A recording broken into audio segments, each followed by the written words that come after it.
Buenos días, profesor. Somos el Grupo G. Yo soy Luciano Fabres y junto a Javier Sarina y Gonzalo Órdenes vamos a continuar con el proyecto de la central hidroeléctrica, esta vez en la etapa del diseño del desarenador. El desarenador es una estructura hidráulica diseñada con el objetivo de retener las partículas provenientes del flujo de agua y que no fueron retenidas por las estructuras anteriores como lo es la rejilla, con el fin de evitar que éstas ingresen al canal de abducción, a la central hidroeléctrica o al proceso de tratamiento. Algunas de sus características son que permite disminuir la velocidad de flujo y de esta forma las partículas decanten. Con la retención de estas partículas disminuye el desgaste de la turbina y la tubería forzada.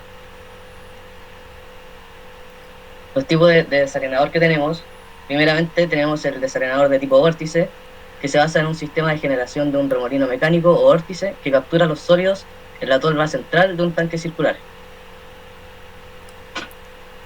El desarenador de alta tasa, que está conformado por un conjunto de tubos circulares, cuadrados, hexagonales o simplemente láminas paralelas con un ángulo de inclinación que tienen la finalidad de generar un flujo laminar. Este tipo de desarenador permite cargas mayores y ocupa menos espacio. Y finalmente tenemos el desarenador longitudinal, el cual nosotros vamos a diseñar. Y su funcionamiento se basa en el ensanchamiento del canal, que es generalmente rectangular, con la finalidad de reducir la velocidad de flujo y así permitir la decantación de las partículas fácilmente. Su forma está determinada por el espacio y el entorno geográfico.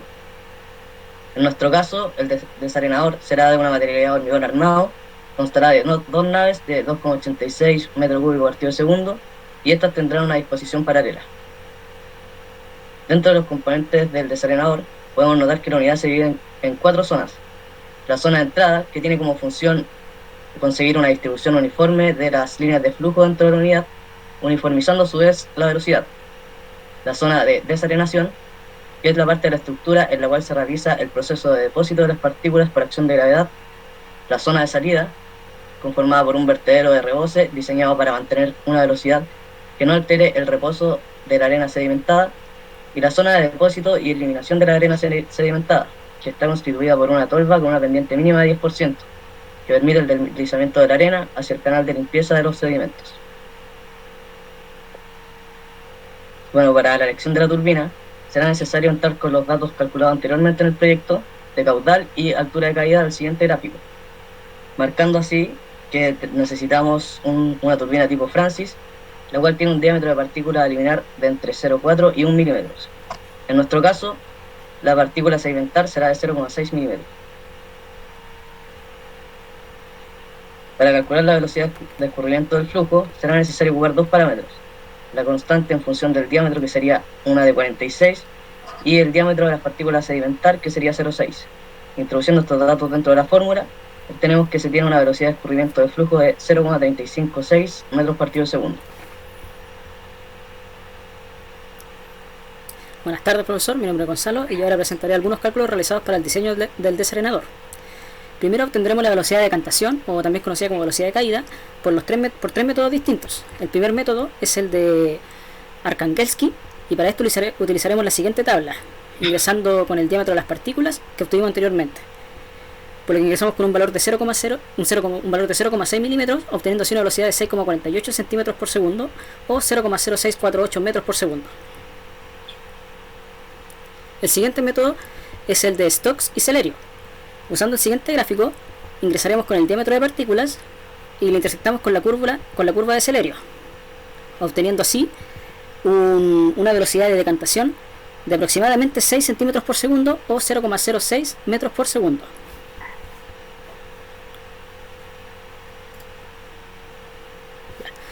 El tercer y último método es el de Scotti y Foglieni, usando la siguiente fórmula.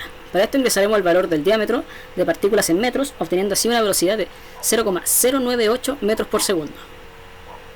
Finalmente debemos calcular el promedio de la velocidad de decantación usando la velocidad obtenida con los tres métodos, obteniendo así una velocidad de 0,07429 metros por segundo. El siguiente paso es determinar las dimensiones del desarenador. Como podemos ver en la siguiente imagen, el desarenador tiene un ancho B, un largo L y una profundidad H.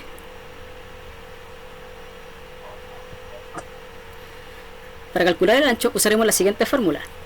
Para esto necesitamos el caudal de una de las naves, que es de 2,855, la velocidad de escurrimiento previamente obtenida de 0,356 y una profundidad de 3 metros, obteniendo así, en la fórmula, un valor de ancho de 2,671 metros, que aproximaremos a 2,7 metros. Luego calcularemos el largo del desarenador. Para esto utilizaremos los datos de profundidad, velocidad de escurrimiento y la velocidad de caída, que fue el promedio que obtuvimos anteriormente. Resolviendo esta fórmula, obtenemos que el largo va a ser igual a 14,389 metros, que aproximaremos a 14,4 metros. Buenos días, profesor. Soy Javiera Salinas y le explicaré la comprobación de diseño. Para esto debemos calcular el tiempo de decantación con la siguiente fórmula y con los siguientes datos, profundidad y velocidad de caída, obtendremos un tiempo de decantación de 40,384 segundos. Se debe calcular el volumen necesario y el volumen de diseño mediante las siguientes fórmulas. Y con los datos presentados obtendremos un volumen necesario menor a un volumen de diseño, lo cual indicaría que nuestro diseño estaría correcto. Para el cálculo de longitud de transición necesitaremos los siguientes datos: el ancho del canal, que es el T1 que vemos en la imagen, el ancho del desarenador, que es el T2, y el ángulo de transición, que nosotros definimos como 20.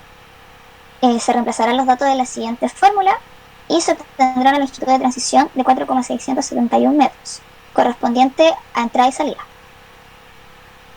Para el cálculo de la velocidad de la salida de las naves, tendremos la siguiente fórmula, en la cual reemplazaremos la profundidad de nave, ancho de nave y caudal, obteniendo así una velocidad de salida de 0,35 metros por segundo. Luego, para obtener la altura del vertedero, utilizaremos la siguiente fórmula. Reemplazando, se tiene una altura de revancha de 0,63 centímetros.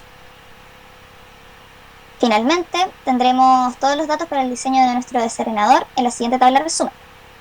Con esto concluye nuestra presentación. Muchas gracias.